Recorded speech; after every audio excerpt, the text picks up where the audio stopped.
Comprehensively जो है वो ब्रीफ किया गया पार्टिसिपेंट्स को। जो सूरत हाल जो है वो टीटीपी के हवाले से या अफ़गानिस्तान के साथ जो इस वक्त सूरत हाल है बॉर्डर के ऊपर, तो उसके मुताबिक जो है वो सारी जो है वो डिस्कशन हुई है।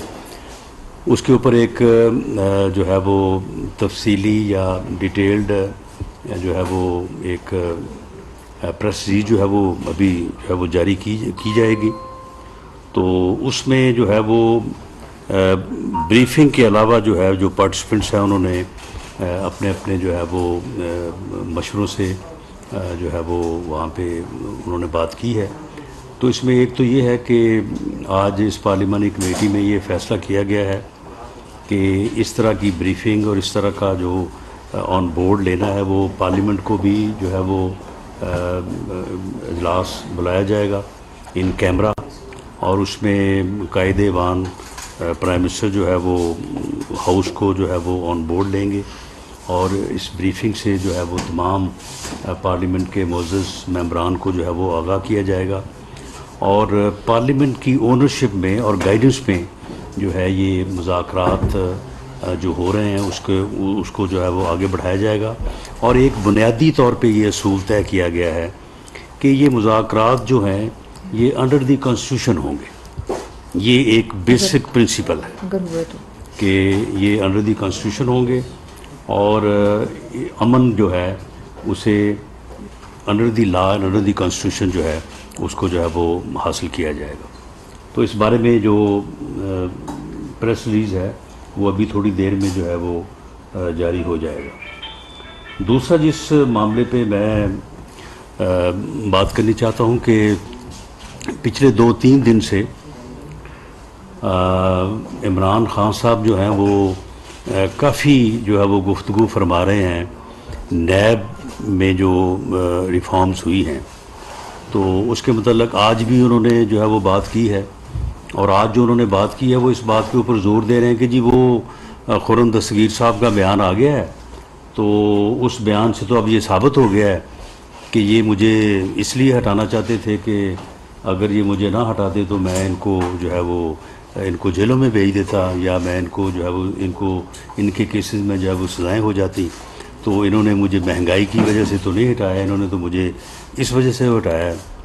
तो इस बेशर्म से पूछा जाना चाहिए कि वो तुम्हारा वो किधर गया, वो जो है वो अमरीकी साजिश का जो बयानिया था वो किधर गया। अब अगर तुम ये कह रहे हो कि मैंने न्यूट्रल से कहा था कि मुझे ना हटाया जाए और और उन्होंने मुझे ये कहा था कि हम किसी सूरत भी जो है वो मियाँ शहबाज शरीफ को वज़ीर-ए-आज़म नहीं बनाएंगे क्योंकि उनके ख़िलाफ़ जो है वो 70 केसेस हैं। तो भाई ये फिर इससे पहले जो तुम कौम के साथ फ्रॉड करते रहे हो, कौम के साथ ये बात करते रहे हो कि जी वो एक साजिश है, उस साजिश के नतीजे में जो है वो मुझे जो है वो हटाया गया है। अब ये तुम बिल्कुल ही एक मुख्तलिफ जो है वो जब वो बात तुम्हारी नहीं चल सकता कि एक मुख्तलिफ जो है वो बात लेके आ गए हो। और जहाँ तक नैब लाज में रिफॉर्म्स का तल्लक है, वो भाई ये 90 दिन का रिमांड जो है वो अब CRPC के तहत जो है वो जो एक यूजुअल रिमांड है कत्ल केसेस में, बाकी हीनियस ऑफेंसेस में, अगर उसको नाफिज किया गया है, CRPC को नाफिज किया गया है, तो भाई हमने तो 90 दिन के रिमांड काटे हैं ना। अब अगर रिमांड का अरसा जो है वो 14 दिन पे जो है वो लिमिट हुआ है तो इसका फ़ायदा जो हो आपको पहुंचेगा। आपकी जो वो है फरा गोगी उसको पहुंचेगा। आपके साथ वो जो SN जमील गुजर साहब जो आपके फ्रंट मैन के तौर पे उन दोनों मियाँ बीवी का जो है वो प्राइम मिनिस्टर हाउस में जो है वो आना जाना एज फैमिली मेंबर था। उनका कोई रिकॉर्ड ना आने का ना जाने का, वो इसलिए नहीं था कि उनके मतलब ये कहा गया था कि ये फैमिली के मेंबर हैं, इसलिए इनको वज़ीर-ए-आज़म हाउस में आने या जाने ऐसे जो है वो ना सिर्फ इनको ना रोका जाए ना इनका जो है वो रिकॉर्ड रखा जाएगा। अब ये बुज़दार साहब को फ़ायदा होगा कि वो उनका रिमांड जो है वो उनको 90 दिन का रिमांड जो है वो नहीं काटना पड़ेगा। अब ये आपके लोगों को, आपके फ्रंट मैनों को आपके इर्द गिर्द जो माफिया था जिसने 3.5-4 साल जो है वो मुल्क को लूटा है, और इस अंदाज से लूटा है कि जहाँ कहीं जो है वो हाथ डालते हैं या पता जो है तो वहाँ पे जो है वो आपके फ्रंट मैनों का जो है वो नाम निकलता है। बनी गाला अगर देखते हैं तो वहाँ पे 240 कनाल अराजी जो है वो निकलाती है। अगर वो अलकादर ट्रस्ट देखते हैं तो वहाँ पे आज इस बात को जो है वो 10 दिन हो गए, मैंने बड़ा कैटेगोरिकली इमरान खान साहब ये बात की है आपसे मुतल्लक कि आपने एक जो है वो बंदे का 50 अरब रुपया जो है, जो कि इंग्लैंड से यूके से वापस आना था कौमी ख़जाने में, जो पाकिस्तान के लोगों की मलकियत थी, जो वहाँ पे वो पैसा पकड़ा गया मनी लॉन्ड्रिंग के सिलसिले में या इलीगल चैनल्स के ज़रिए से वहाँ पे गया, वहाँ पे वो पैसा पकड़ा गया और एनसीए के कानून के मुताबिक जो है वो पैसा जो है वो क्योंकि पाकिस्तान से गया इसलिए वो पाकिस्तान की जो है वो प्रॉपर्टी थी, पाकिस्तान का एसेट था, वो पाकिस्तान के जो है वो अकाउंट में, पाकिस्तान के एक्शन में जो है वो आना था। आपने सिर्फ 5 अरब रुपया आपने खुद हासिल किया और 2 के मतलब जो है वो आपका जो फ्रंट मैन था शहजाद अकबर, तो आपने 7 अरब हासिल करके तो कौम का जो है वो 43 अरब रुपए का जो है वो आपने जो है वो नुकसान किया, और वो रकम जो है वो उसके लाइबिलिटी अकाउंट में या जो फ़ाइन अकाउंट है उसमें आपने जो है वो एडजस्ट करवाई। आपने इसके ऊपर आज तक बात की है। 240 कनाल अराजी जो है वो आपने जो है वो फरा गोगी के नाम के ऊपर आपने यहाँ बनी गाला में जो है वो आपने ली है। आपने इस बात का जवाब दिया है कि वो जो अराजी है वो बैरिया टाउन से किस खाते में जो है वो उसके नाम आई। अल कादर जो ट्रस्ट है उसमें आप हैं और आपकी लिया मोहतरमा है, उसके अलावा कोई तीसरा बंदा जो है उसका ट्रस्टी नहीं है। और वहाँ पे जो 458 कनाल राजी जो हासिल की गई है और ये दोनों की मलकियत जो है तकरीबन कोई 5-6 अरब रुपए के बराबर जो है वो बनती है। आपने किस खाते में ये हासिल की है, किस चक्र में जो है वो आपको ये दिए गए हैं? और वहाँ पे वो यूनिवर्सिटी की जो वहाँ पे कंस्ट्रक्शन होनी है सारा कुछ जो है उसका भी आपके साथ जो है वो मुआहदा किया गया है। और ये उन्हीं दिनों में जो है वो किया गया है जब आपने 50 अरब रुपया जो है उसका उनको बेनिफिट दिया, तो उसके साथ ही जो है ये सारा जो है ये शुरू हो गया। आपने इस बात का तो पिछले 10 दिन में जो है वो जवाब नहीं दिया। फेडमिक है, फेडमिक में वहाँ पे मालूम हुआ कि जो स्पेशल इकोनॉमिक जोन है वहाँ पे कोई 10 एकड़ का बड़ी उजलत में और बड़ा जो है वो ज़ोर से जो है वो कब्ज़ा लेके दिया गया है। कोई मोइज़ जो है वो फूड जो है वो कोई इंटरप्राइजेज़ है, तो वो जब उसका पता किया गया तो उसमें भी जो है वो उसके जो 2 डायरेक्टर हैं वो 1 अरब रुपए का प्रोजेक्ट है। और उस 1 अरब रुपए के प्रोजेक्ट में जब उसको पीछे देखा गया कि भाई यहाँ पे क्या उजलत थी, क्या मामला था, तो उसमें भी जो है वो फ़र्द शहज़ादी का नाम जो है वो निकला है और दूसरा नाम जो है वो बुशरा खान का है। उस मोइज़ इंटरप्राइजेज़ के सिर्फ 2 जो है वो डायरेक्टर हैं। और इसी तरह से यानी पोस्टिंग ट्रांसफ़र जगह पे आपके जो फ्रंट मैन हैं उन्होंने घरों में पैसे गिनने के लिए मशीनें रखी हुई थी, यानी वो चेक के लिए तो पैसे लेते नहीं थे। तो ये हालत थी ये आपकी। तो मामला ये है कि अगर नैब लाज में कोई रिफॉर्म्स की गई हैं तो वो उनका अगर बेनिफिट होना तो आपको होना है। हमारे लोगों के ख़िलाफ़ तो 90 दिन का रिमांड भी हुआ और उसके बाद जो है वो आपने केसेस भी चलाए। आप मुझे बताएं कि आप ये कह रहे हैं कि नैब लाज को अमेंड करने की वजह से जो है वो अब कोई पकड़ा नहीं जा सकेगा, तो भाई आप नहीं पकड़े जा सके, आपको खुश होना चाहिए। अगर हमारी बात आप करते हैं तो आप बताएं ना कि 3.5-4 सालों में आपने नैब लाज में, उस वक्त तो अमेंडमेंट नहीं थी, उस वक्त तो 90 दिन का रिमांड था, उस वक्त तो सारी वो चीज़ें थी जिनके ऊपर आप इतराज़ कर रहे हैं। तो आप मुझे बताएं कि इसके बावजूद जो है आपने क्या साबित किया आपने, यानी 3.5-4 साल में नैब लॉ के बावजूद आपने किसके ऊपर कोई केस जो है वो साबित किया? अब आप कह रहे हैं कि मियां शहबाज शरीफ साहब के ख़िलाफ़ जो है वो 70 केसेस हैं। वो कौन से हैं 70 केसेस? उनका कुछ जिक्र तो फरमाएं।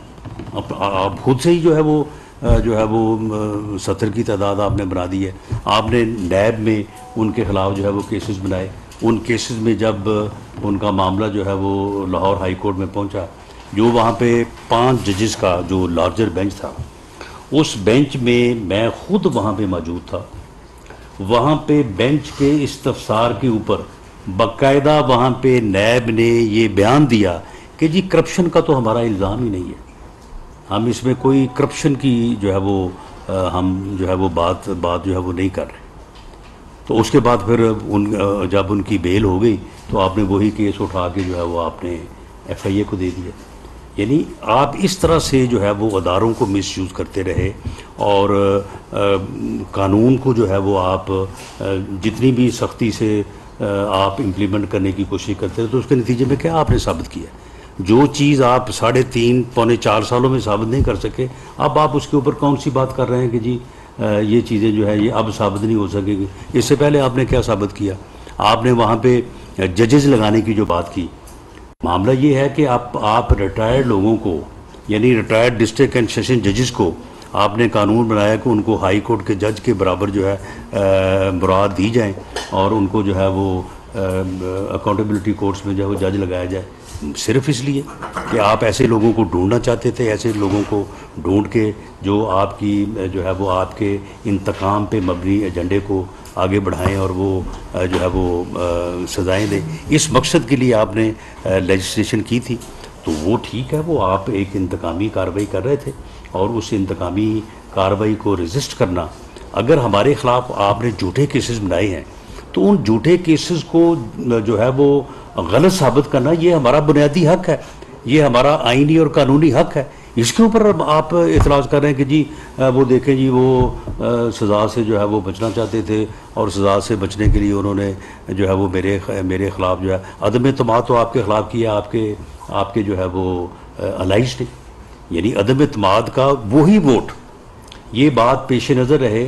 कि जो मुतहदा अपोजिशन है जिसमें पीपल्स पार्टी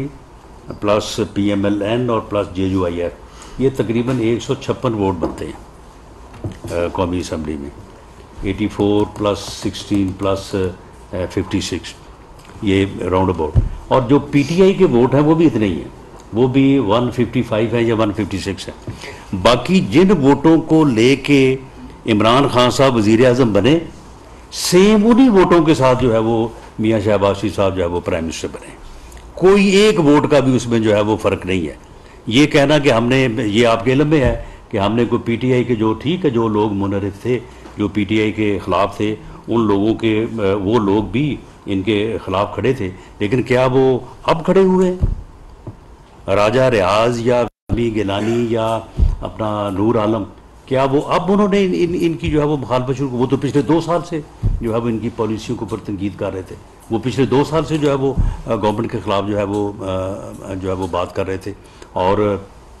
वो हमें कहा करते थे कि जी आप जो है वो अपोजिशन जो है वो कोई स्टेप नहीं ले रही, ये पागल आदमी है, ये मुल्क को तबाह कर रहा है, इसकी ये पॉलिसीज हैं, ये इंतकाम में इस हद तक जा चुका है, हमारे ख़िलाफ़ जो है वो ये कार्रवाइयाँ कर रहे हैं। तो वो लोग तो हमें कहते थे। तो मामला ये है कि ये जो इन्होंने जो है ये नैब लाज के ऊपर जो है जो अमेंडमेंट्स किए, उसके ऊपर जो ये बयानियाँ बनाने की एक नाकाम कोशिश कर रहे हैं, तो मैं इसके ऊपर वाज़े कर दूं कि आप जो नैब का इस वक्त एक्ट पार्लियामेंट से पास हुआ है, उसको आप जो है वो पूरी तरह से उसका आप जायज़ा ले लें। 85% उसमें वो अमेंडमेंट्स हैं जो अमेंडमेंट्स PTI की गवर्नमेंट ने अपने दौर में मुख्तलिफ यानी मरहलों पे जो है वो 3 ऑर्डिनेंसेस में जो है वो लाए थे, ये नाफिज किए थे, और उनमें कारोबारी जो तबका है उसके एतराज़ात थे, ब्यूरोक्रेट्स के एतराज़ात थे, उनकी बाकायदा एसोसिएशंस ने रिकमेंडेशन दी थी, बिजनेसमैन की जो एसोसिएशंस हैं, जो चैम्बर ऑफ कॉमर्स हैं, उनकी जो है वो रिकमेंडेशन थी। उन रिकमेंडेशंस के ऊपर जो है वो इन्होंने जो है वो ऑर्डिनेंसेस लाए थे, उनको हमने जो है वो कैरी किया है। और इसके अलावा जो 3 बड़ी अमेंडमेंट्स हैं जिनके ऊपर इनको एतराज़ है, जो रिमांड है, 90 दिन का रिमांड था, और जो इन्वेस्टिगेशन है वो 90 घंटे भी नहीं होती थी। लोगों को डंप कर देते थे वहाँ पे जाके, और बाज़ केसेस में जो हाउसिंग सोसाइटी के केसेस होते थे उनमें बाकायदा सौदेबाजी करते थे। ये जो नैब कह रहा था ना कि जी इतने अरब हमने जो है वो रिकवर कर लिया, बताएं किसी सियासतदान से या सियासतदानों से उन्होंने क्या रिकवर किया, या सियासतदानों के खिलाफ कौन से उन्होंने केस जो है वो प्रूव किए हैं। मास वाइज के पॉलिटिकल इंजीनियरिंग की है और पॉलिटिकल विक्टिमाइजेशन की है। ये सारे जो पैसे थे ये हाउसिंग सोसाइटीज़ के थे, और वहाँ पे जो है वो जितना रिकवर किया उससे दुगना जो है वो नैब के लोगों की जेबों में जो है वो गया है। तो इसके ऊपर तमाम यानी अदालत उज़्मा की भी और अदालत आलिया की भी जो है वो 20 फैसले हैं कि जिसमें यह कहा गया कि ये काला कानून है और ये कोई जवाज़ नहीं बनता कि 90 दिन तक जो है वो लोगों को रिमांड पे रखा जाए, और फिर 90 दिन के बाद भी चालान पेश नहीं किया जाता था। यानी ऐसा भी हुआ, ऐसे केसेस जो हैं मौजूद हैं कि 90 दिन रिमांड, 90 दिन के बाद जब बंदे को जेल भेजा गया, बंदा साल 1.5 साल जेल में रहा, चालान अभी तक जो है वो नैब ने जो है वो पेश नहीं किया। तो क्या अगर हमने इस इलीगैलिटी को और इस जो ब्लैक साइड ऑफ लॉ है इसको अगर हमने करेक्ट किया है तो क्या हमने अपने लिए किया? हम तो ये सारा कुछ जो है वो भुगत चुके हैं, ये रिमांड भी भुगत चुके हैं, और चालान के इंतज़ार में जो है वो महीनों सालों जो है वो जेलें भी हमारे लोग जो है वो काट चुके हैं। और ये कोर्ट्स की जो रिकमेंडेशन थी जिसके ऊपर जो है वो CRPC को नाफिज किया, और रिमांड जो है जिस तरह से बाकी दूसरे केसेस में है उसकी रिमांड का अरसा जो है वो 14 दिन है। आप भाई तफ्तीश करें, तफ्तीश करके आप सबूत लाएं, उसके बाद अपना केस प्रूव करें, और उसके बाद अगर आपको ज़रूरत है तो आप जो है वो आदमी को अरेस्ट करें, और विदिन 14 डेज जो है न सिर्फ अपनी तफ्तीश को मुकम्मल करें बल्कि चालान भी पेश करें जो है वो कानून का तकाजा है। बाकी जहाँ तक इस बात का तल्लक है कि जी आप नैब को साबित करना पड़ेगा, ये फरमा रहे थे कि जी अब तो ये चीज़ भी नैब को साबित करना पड़ेगी, ये चीज़ भी नैब को, वो भाई नैब अगर एक आदमी को उसकी आज़ादी सल्ब करती है, उसको गिरफ़्तार करती है इस एलिगेशन के साथ कि भी आपने ये जुर्म किया है, तो फिर साबित कौन करेगा? साबित को आके और करेगा कोई? जिसने ये जो है वो अमल करना है, जिस एजेंसी ने, वही साबित करेगी। और ये ओनर्स ऑफ प्रूफ जो है ये प्रोसिक्यूशन के ऊपर है। ये पूरी दुनिया में आप देख लें और तमाम लाज को देख लें कि ओनर्स ऑफ प्रूफ जो है वो हमेशा जो है वो कंप्लेनेंट के साथ होता है, प्रोसिक्यूशन की जो है वो साइड पे होता है। और फिर ये कोई हमने खुद से जो है वो कोई बात नहीं निकाली, बाकायदा जो इस्लामी नज़रियाती कौंसिल है उसकी रिकमेंडेशंस हैं, रिकॉर्ड पे मौजूद हैं। उन्होंने कहा कि ये ओनर्स ऑफ प्रूफ जो है अगर इसको प्रोसिक्यूशन से शिफ्ट किया जाता है दूसरी साइड पे जो है तो वो ये अन इस्लामिक है, ये गैर शरी है। ये बाकायदा जो है वो रिकमेंडेशन जो है वो मौजूद हैं इसकी इस्लामी नज़रियाती कौंसिल की, तो उसको हमने उस रिकमेंडेशन को जो है वो हमने एक्सेप्ट किया है। दूसरा ये है कि जहाँ तक बेल का तल्लक है, आप मुझे बताएं कि बेल जो है, क्या बेल का इख्तियार जो है वो गवर्नमेंट ने हासिल कर दिया है, या हमने बेल का इख्तियार जो है वो मुलज़म को दे दिया है कि जी अब मुलज़म जो है वो अपनी बेल जो है वो हासिल कर सकेगा। हालांकि आप ये देख लें कि आप खुद जो है वो उस इख्तियार को या उस सहूलत को आप किस तरह से इस्तेमाल कर रहे हैं। आप पहले तो कहते थे कि जी हम इनकलाब लेने के लिए जो है लाने के लिए जो है वो निकले हैं, तो अब जो इनकलाब जो है वो बाज़मानत हो जाए तो वो फिर क्या इनकलाब जो है वो लेके आएगा। अब आप सारे उधर लाहौर में इधर सारे आप भागे फिरते हैं, गौल के गौल जो है वो जाके अदालतों से जो है वो आप अपनी जो है वो ज़मानतें हासिल कर रहे हैं। तो ये ज़मानत का इख्तियार कोर्ट को दिया गया है। अदालत जो है अगर ये मुनासिब समझे तो किसी भी केस में ज़मानत ले सकती है। ये सुप्रीम कोर्ट के लार्जर बेंच से लेके हाई कोर्ट्स के बेंचेस का कि ये मुतअद्दिद फैसले हैं कि बेल का इख्तियार जो है वो अदालत के पास होना चाहिए, और अगर बेल का इख्तियार ना हो तो अदालत जो है वो एक्स्ट्रा जो जुरिस्डिक्शन है, एक्स्ट्रा ऑर्डिनरी जुरिस्डिक्शन रिट,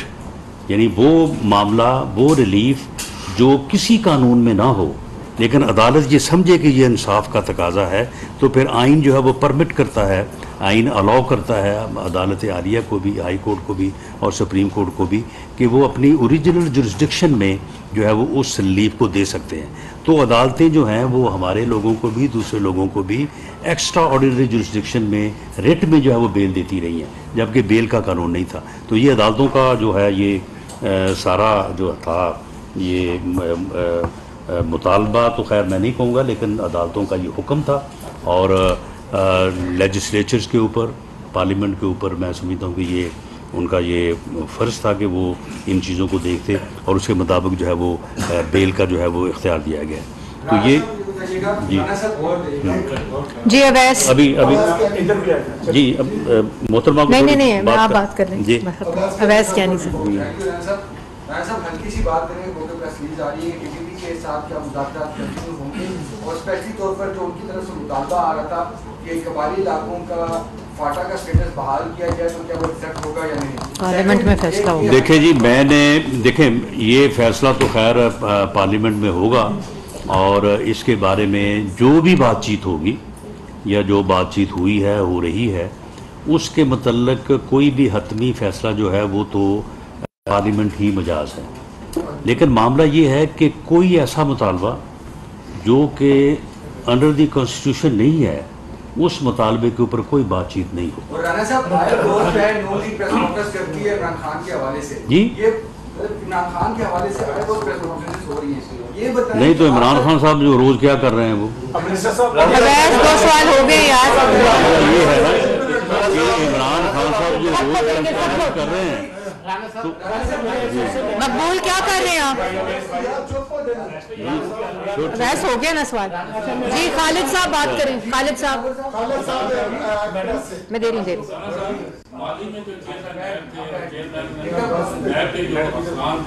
उन्होंने अपने इख्तियार से तजावज़ किया, बहुत सारे मुकदमा जो हैं वो आपकी पार्टी के खिलाफ उन्होंने दर्ज किए, क्या उनके खिलाफ भी आप कोई कार्रवाई करने जा रहे हैं? दूसरा, एक खातून ने आज कौमी असम्बली की जो कौमा कमेटी है वहाँ पर दरखास्त की है, PAC में भी खातून ने दरखास्त दी है चेयरमैन नैब के खिलाफ, क्या उसके ऊपर कोई कार्रवाई करने जा रहे हैं? जी देखें, जो दरख्वास्त दी गई है पार्लियामानी कमेटी में या किसी और जगह पे, तो कानून के मुताबिक जो लीगल तकाजा है उसके मुताबिक कार्रवाई होनी चाहिए और अगर वो कार्रवाई होती है तो वो फिर उसमें इमरान खान साहब जो उस वक्त प्राइम मिनिस्टर थे, आपके इल्म में होगा कि वो तैयबा गुल नामी जो खातून है, उन्होंने पोर्टल के ऊपर जो है वो दी थी एक एप्लीकेशन और उन्होंने कहा कि मुझे चेयरमैन नैब जो है वो हरास कर रहे हैं। तो उन्होंने पहले उसका जवाब ये दिया कि जी ये मामला जो है ये सब जुडिस है, तो हमारे ये इख्तियार में नहीं है। उसके बाद फिर इनको ज़रूरत महसूस हुई तो फिर उन्होंने उसे बुलाया, बाकायदा प्राइम मिनिस्टर हाउस में मीटिंग हुई। उस मीटिंग में वज़ीर आज़म ख़ुद मौजूद थे, आज़म खान मौजूद थे और एक चैनल के जो है वो या मालिक जो है वो मौजूद थे। वहाँ पे उस खातून से बात करके बाकायदा ये तय किया गया कि अब इस वीडियो को जो है वो किस तरह से जो है वो ऑन एयर किया जाएगा। ऑन एयर किया गया। ऑन एयर करने के बाद फिर उसको चेयरमैन को कंप्रोमाइज़ किया गया, अंडर प्रेशर लाया गया और उसके बाद वही चेयरमैन जो पहले ये कहते थे कि अगर मैं 10-15 लोगों को गिरफ़्तार कर लूँ तो मौजूदा हुकूमत जो है वो धड़ाम से गिर जाएगी, और उन 10-15 लोगों में एक आदमी तो ऐसा है कि मुझे ये ख़तरा है कि अगर उसे गिरफ़्तार किया गया तो उसकी सेहत बहुत कमज़ोर है, उसे कुछ हो ना जाए। तो फिर वही चेयरमैन जो है वो बाद में फिर वो ना 15 बंदों को अरेस्ट कर सके, ना वो जो है वो कोई केस बना सके। तो ये बात वहाँ से शुरू होती है। अब इसमें आप सिर्फ कहें कि जी चेयरमैन के ख़िलाफ़ जो है वो कार्रवाई होनी चाहिए। भाई क्यों चेयरमैन के ख़िलाफ़ क्यों होनी चाहिए? चेयरमैन का जब वहाँ से जहाँ से उसका किरदार शुरू होता है उसके ख़िलाफ़ भी होनी चाहिए, लेकिन जिन लोगों ने ये साजिश की और उस साजिश के नतीजे में जो है वो एक इंतकामी कार्रवाइयाँ की, एक अदारे को जो है वो कंप्रोमाइज़ किया, उसे मिसयूज़ किया, उन लोगों के ख़िलाफ़ भी तो होना चाहिए ना। अब ये प्रेस कॉन्फ्रेंस करते हैं कि जी ये देखें जी रिमांड कम हो गया, जी ये देखें जी ये चीज़ हो गई। वो भाई ये आपके लिए हुआ है ना, अब हमने तो सारा भुगता है। तो अब आपको अगर ये रायत मिल रही है, इसके बावजूद मैं समझता हूँ कि नैब जब मेरिट पे काम करेगी तो 14 दिन के रिमांड के बावजूद जो है वो साबित कर सकेगी अगर केस दुरुस्त है तो, और अगर वो नहीं कर सकी तो फिर 90 दिन में भी नहीं हो सकता। आप बात करें जी ताहिर साहब जी। ये है, आपको याद होगा, आपको हुकूमत में आए अभी 2 महीने, पहली प्राइम मिनिस्टर की मीटिंग में मैंने ये क्वेश्चन उठाया था एनसीए वाली अमाउंट का। आपने भी उसके बाद उनके पेपर ले आए, कैबिनेट के चीज ले आए, तो आपने अभी इनके खिलाफ क्यों नहीं FIR कराई, FIA में क्यों नहीं दिया, केस क्यों नहीं किया कि ये तो एक सरासर जुल्म है कौम के साथ। नहीं देखें, मामला ये है कि इसमें क्योंकि वो एक कैबिनेट से फैसला हुआ था, गो उस वक्त भी ये मालूम हुआ था कि जी वो एक उन्होंने इस तरह से ख़त लहराया और उसके बाद कैबिनेट को भी कुछ नहीं बताया, और कैबिनेट के एक मेंबर ने ये उनसे पूछा भी कि जी हमें बता दें कि इसमें क्या है, तो उन्होंने कहा कि नहीं ये आपको बाद में जो है वो बता दिया जाएगा। तो अब इसमें ये है कि ये जिस लेवल पे फैसला हुआ है उस लेवल पे इस मामले को जो है वो उठाया गया है, उसे डीसील किया गया, उसे देखा गया, उसमें जो कुछ था वो जिस हद तक कैबिनेट ने अलाउ किया वो आपके जो है वो बात इल्म में लाई गई है। अब उसके ऊपर एक कमेटी बनी है, वो कमेटी जो है वो सारे इन जो कानूनी तकाज़े हैं उनको बरूए कार लाते हुए जो है उसके रिपोर्ट जो है वो कैबिनेट को पेश करेगी। तो इसमें कैबिनेट जो डिसीजन करेगी और जिस डिपार्टमेंट को, वो नैब है, वो FIA है, एंटी करप्शन है, जो भी उसका लेवल है, तो उसके ऊपर यकीनन इंक्वायरी भी होगी, FIR भी होगी, और उसके बाद जो लोग जिम्मेदार हैं वो गिरफ्तार भी होंगे और वो प्रोसिक्यूशन फेस राणा साहब, आपने नैब रिकवरी के हवाले से कहा कि उन्होंने ज्यादा जितनी रिकवरी की है वो नैब अफसरान की जेब में ज्यादा पैसे किए हैं। ये हाउसिंग सोसाइटी के हवाले से मैंने बात की। जिन अफसरान के एसेट बयान मीन्स हैं, आमदनी से जायज राय, उनके पास दौलत है, क्या आप उन लोगों के खिलाफ कार्रवाई करेंगे? दूसरा, TTP के साथ जो मुज़ाकरात आपके जो आज ब्रीफिंग हुई है, क्या उनको कौमी धारे में लाने के लिए भी, जिस तरह आपने कहा कि पार्लियामेंट की छतरी और आईने पाकिस्तान, तो क्या उनको कौमी धारे में लाने के लिए भी इक़दाम किए जा रहे हैं? देखिए, एक तजवीज़ कह लें या एक राय कह लें, ये तो मौजूद है कि ऐसे लोगों को जिनको बहकाया गया और जिनको जो है वो रियासत के ख़िलाफ़, मुल्क के ख़िलाफ़ इस्तेमाल किया गया,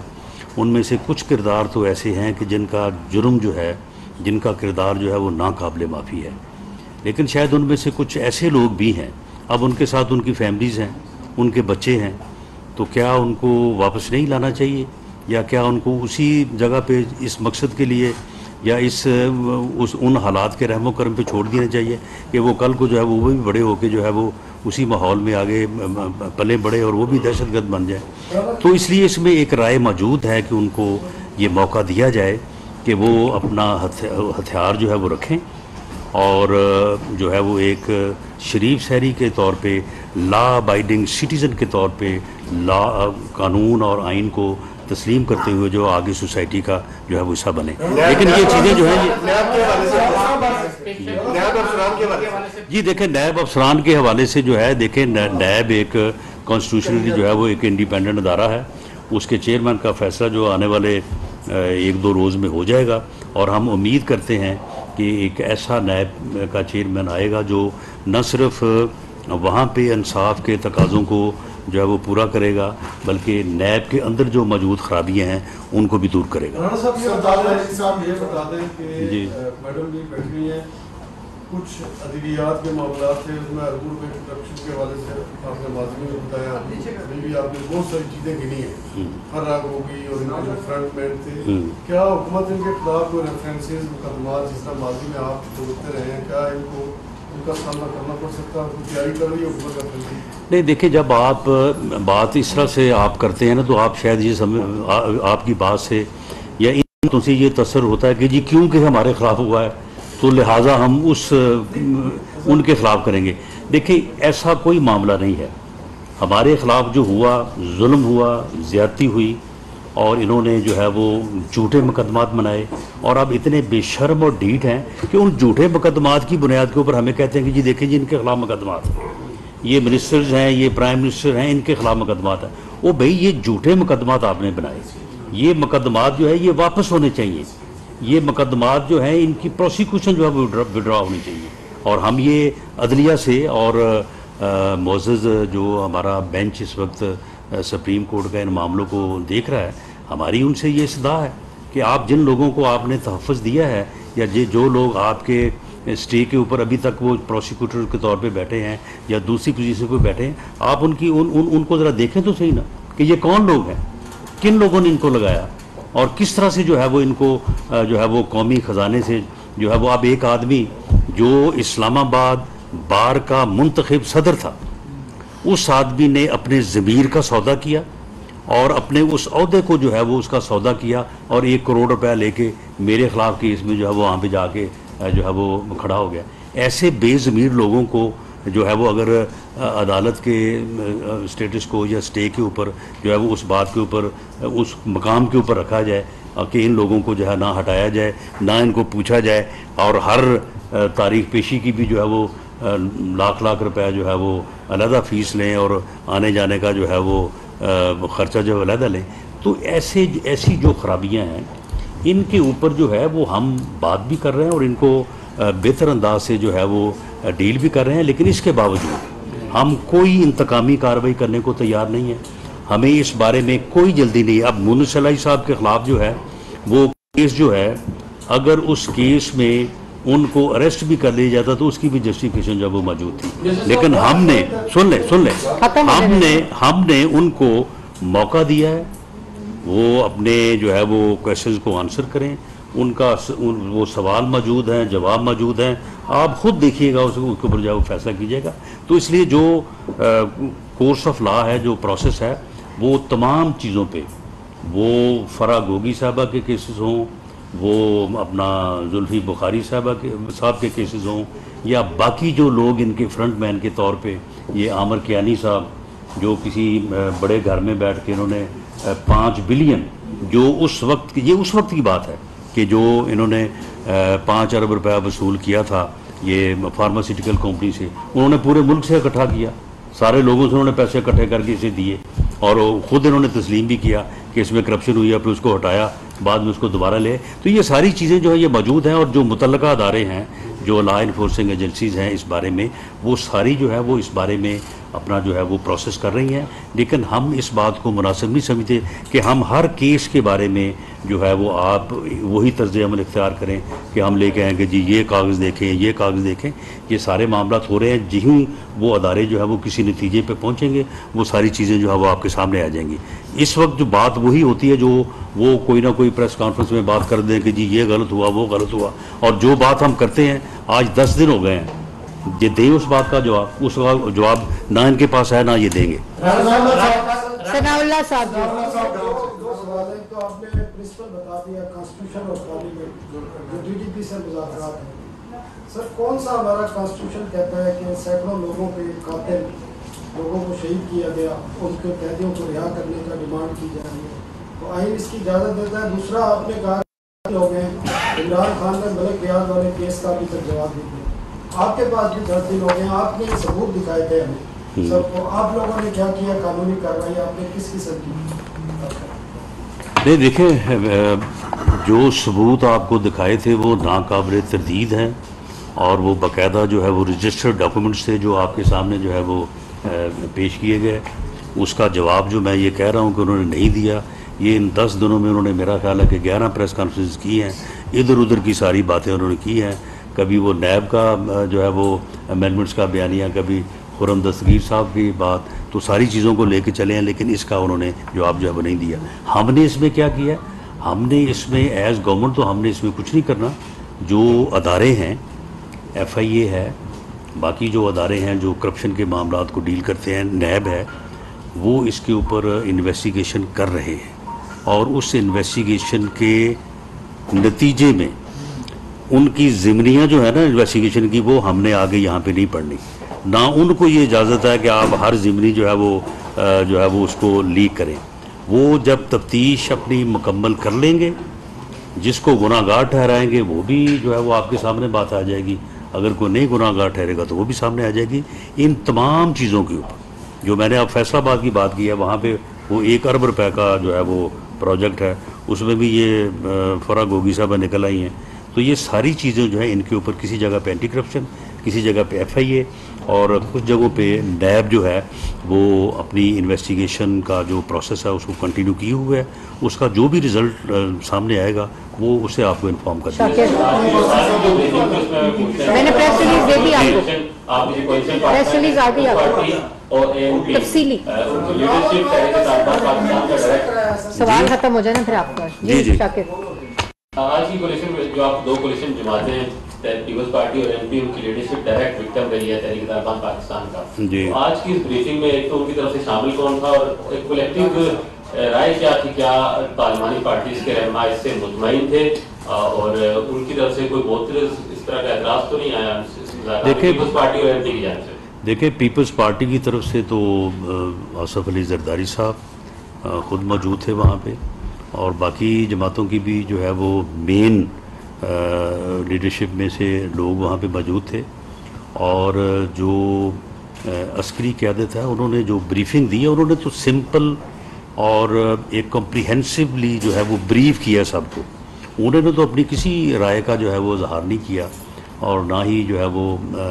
किसी चीज़ का जो है वो उन्होंने डिमांड किया। उसके बाद जब फिर पॉलिटिकल जो है वो लीडरशिप ने बात की है तो उसमें जो आसफ अली जरदारी साहब हैं उन्होंने जो बात किया वो पूरी तरह से इस बात के हक़ में थे कि डायलॉग जो है वो होना चाहिए और डायलॉग के नतीजे में जो है वो जो भी पेशरफ्त हो उसके ऊपर ना सिर्फ पार्लियामानी कमेटी जो आज वहाँ पे मौजूद थी बल्कि उनकी ये तजवीज़ थी कि पार्लियामेंट की जो है वो ओनरशिप जो है वो होनी चाहिए और ये सारा मामला जो है under the ownership and guidance of parliament जो है वो आगे बढ़ना चाहिए। इसके ऊपर अस्करी क़यादत भी पूरी तरह से जो है वो मुतफिक थी, बल्कि उनका भी यही कहना था कि इसकी ओनरशिप जो है वो पार्लियामेंट को लेनी चाहिए और ये under the guidance of parliament ये सारी चीज़ें जो है वो आगे जो है वो बढ़नी चाहिए। तो इसलिए इसमें कोई वहाँ पे डायलॉग से मुतल्लक जो है वो इतराज़ तो नहीं है, लेकिन जब एक डायलॉग जो है वो अंडर दी कॉन्स्टिट्यूशन है, अंडर दी लॉ है, तो उसके ऊपर फिर एतराज़ करने की गुंजाइश भी बहुत जो है वो कम रह जाती है। तो ये अंडर दी कॉन्स्टिट्यूशन ही सारा होगा। और अगर बात जिस तरह से आपने की है कि वो अगर कॉन्स्टिट्यूशन के तहत नहीं है तो नहीं होगी वो बात। अगर उनको मुतालबा वो अबव दी कॉन्स्टिट्यूशन करते उसके ऊपर बात ही नहीं होगी। जी से ये मुज़ाकरात शुरू हुए PPP के साथ और उस वक्त की गवर्नमेंट ने भी ये कहा कि हम भी इस बात के हक में प्रेस रिलीज इशू कर दी में PPP को लाया जाए। आज की ब्रीफिंग में क्या ये बताया गया है कि उनके जो तादाद थे रिहाई थी उन लोगों को कितने लोग अब तक अभी तक है ही नहीं ऐसी कोई नहीं इस किस्म की जी सुन लें जी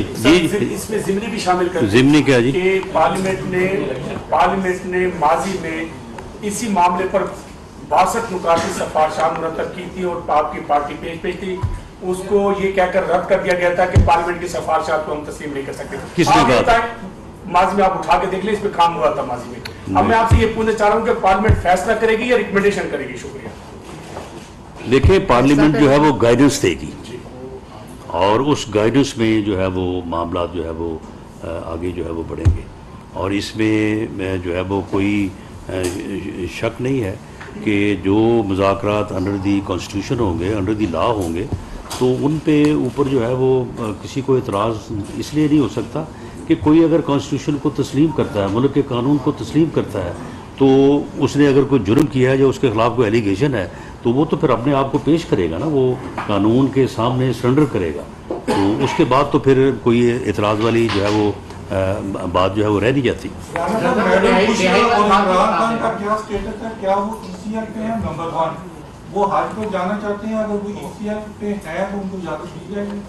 जी इस बारे में मैंने चेक तो नहीं किया। अगर किसी अदारे ने या किसी एजेंसी ने जो इन्वेस्टिगेशन उनकी कर रही है, अगर उन्हें कोई एप्रीहेंशन हुई और उन्होंने अपना वजारत दाखिला को ये लिखा कि इनको ECL पे रखा जाए और ये जाके कहीं वही ना रह जाएं, तो फिर जो है वो उन्हें ECL पे जो है वो रखा जा सकता है। तो बाकी फ़िलहाल तो उनका स्टेटस आपके सामने ही है कि वो अब अमेरिका से शुरू हुए हैं तो अब आगे न्यूट्रल के ऊपर आ गए हैं। अब वो कह रहे हैं कि जी न्यूट्रल ने मुझे कहा था, मेरे साथ वादा किया था कि जी हम जो है वो मियाँ शहबाज शरीफ को वज़ीर आज़म नहीं बनाएंगे, तो इसे कोई पूछे कि जब तुमने ये न्यूट्रल से कहा था और उन्होंने आपसे वादा किया था कि हम वज़ीर आज़म नहीं बनाएंगे, आप उस वक्त मुल्क के वज़ीर आज़म थे, आप एक सियासी जमात के इतने बड़े जो है वो रहनुमा थे, तो आपको उस वक्त ये शर्म, ये ख्याल नहीं आया कि वो कैसे वज़ीर आज़म बना सकते थे? ये जो आपने उनकी बात के ऊपर जो है वो यकीन किया और अब आप बैठ गए और अब आप कह रहे हैं कि जी उन्होंने कहा था नहीं बनाएंगे तो उन्होंने जो है वो बना दिया है। तो ये अब जो है मैं समझता हूँ कि उन्हें खुद ही इस बात का फैसला करना चाहिए कि आपकी कौन सी बात सही है, आपको जो है वो कौन सा बयानिया जो है ये खुर्रम दस्तगीर साहब ने जो बात की है, ये इस बात के ऊपर आपका अब एतमाद है या आपका बेस है कि आपको निकाला गया, या वो जो आप अमेरिका के ख़िलाफ़ साजिश लेके चले थे।